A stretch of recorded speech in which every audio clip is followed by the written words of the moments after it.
Hello mga Kador Wanderers, it's July 14, 2021 at pag-uusapan natin ngayon ang napakahalagang announcement ng Marina patungkol po sa expedite processing ng ating COP.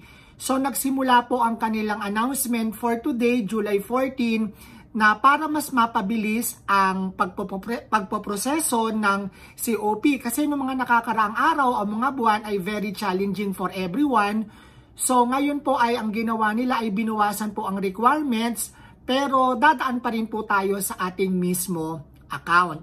Very important po na pakinggan po natin at basahin mabuti yung kanilang announcement para po mas mapabilis at mas maging organized yung ating pag-a-apply ng ating COP. So panoorin po natin yung video na aking ginawa ang explanation para po mas maintindihan natin kung ano ang ating mga gagawin. So maraming salamat po. Public Advisory for all Filipino seafarers. The Maritime Industry Authority, Marina, advises all seafarers and maritime stakeholders that starting Wednesday, July 14, 2021, the Marina Central Office will accept expedite processing of applications for the issuances of Certificates of Competency, COCs, and Certificates of Proficiency, COPs, without the need to submit the following: A. Letter request from the Manning Agency. B. Overseas Employment Certificate, OEC. C. POEA contract. And D. E-ticket/plane ticket. When applying for expedite processing, concerned seafarers are reminded of the following. 1. Lodge their applications through their respective MISMO accounts. 2. Pay the expedite fee amounting to 600 pesos per certificate for COPs and 1,500 pesos for COCs through Bayad Center and its accredited payment partners. 3. Submit all required supporting documents for the issuance of COPs and/or COCs, otherwise application shall not be processed.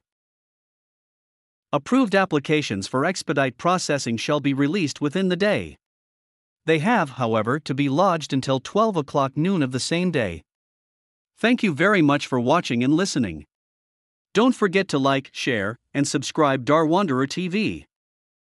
So hayan mga kabaro, so ulitin natin. So hindi na daw kinakailangan ang pagsasubmit ng ibang mga dokumento para ma-expedite ang pagpaprocess ng pagkuha natin ng ating Certificate of Proficiency at Certificate of Competency.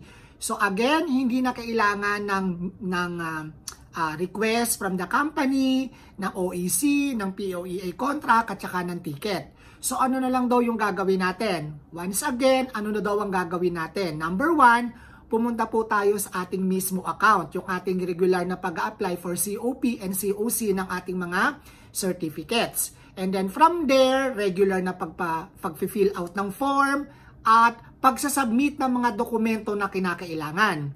Ngayon ay magbabayad tayo ng 600 pesos kada isang COP at 1,500 kada isang COC.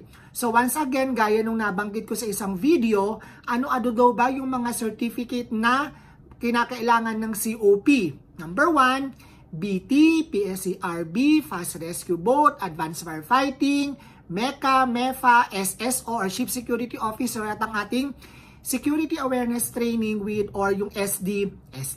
Ngayon, napag-usapan din sa nakaraang video yung kung ano yung may kailangan ng revalidation at kung anong certificate yung hindi na kailangan ng revalidation. So, bali sa video na to, ang pinag-uusapan natin ay pwede na po tayo magdire-diretso para sa expedite processing ng ating COP at COC nang hindi na kinakailangan ng mga papeles o extra papeles mula sa ating kumpanya. So sa mga nangangamba dyan na mga wala namang kumpanya na mahihinga ng mga certificate na yon, pero requirement yun para makapag-apply sa ibang kumpanya, ay ito na nga po ang ginawa ng Marina, ang expedite processing ng ating COPs at COC.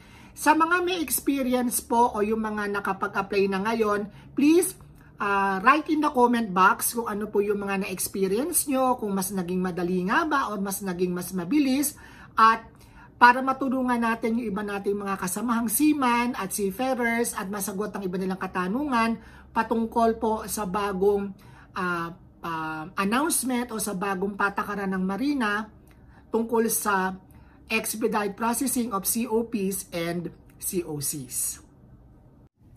Thank you for watching. Please don't forget to like, share, and subscribe The Wanderer TV. Be safe always!